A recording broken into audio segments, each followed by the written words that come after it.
Mas magiging madali na umano ang proseso ng kalakalan sa Brunei, Malaysia at Indonesia at inaasahang mas mapapabilis pa umano ang cross-border trade sa BARM kasunod ng pagpapalabas ng Customs Memorandum Circular No. 13-2026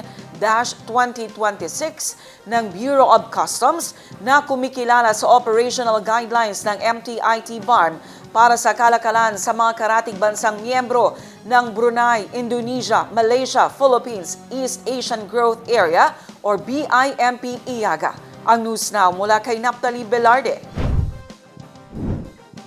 Ngayong kinilala na ang operational guidelines ng MTIT BARMM para sa kalakalan sa mga karatig bansang miyembro ng Brunei, Indonesia, Malaysia, Philippines, East Asian Growth Area o BIMP-IAGA sa pamamagitan ng inilabas na Customs Memorandum Circular No. 13-2026 ng Bureau of Customs o BOC, inaasahan umano na mas dadami at bibilis pa ang cross-border trade sa BARMM.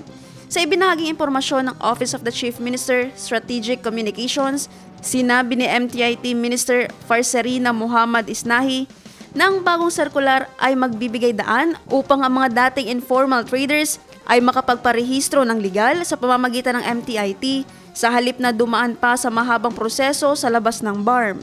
Dahil dito, inaasang mapapadali ang paglahok ng maliliit na mga ngalakal, partikular sa mga border area gaya ng Tawi-Tawi, sa formal na cross-border trade. Bago lumabas ang bagong alituntunin, ang kawalan ng lokal na kinikilalang mekanismo ng pagpaparehistro ay nagdudulot ng pagkaantala at dagdag gastos sa mga ngalakal.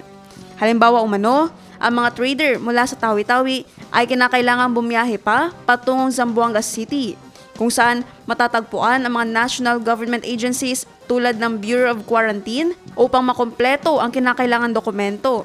Sa ilalim ng CMC No. 13-2026, mas malinaw na umano ang proseso.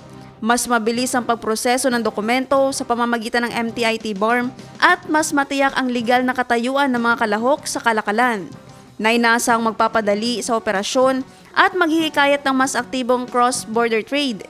Dahil sa mas mabisa at mas accessible na sistema, inaasang mahihikayat ang mas maraming mga ngalakal na pumasok sa formal na ekonomiya na magreresulta sa mas aktibong kalakalan, mas maayos na daloy ng produkto at mas matibay na ugnayan pang-ekonomiya ng BARM sa mga karatig merkado ng BIMP-IAGA.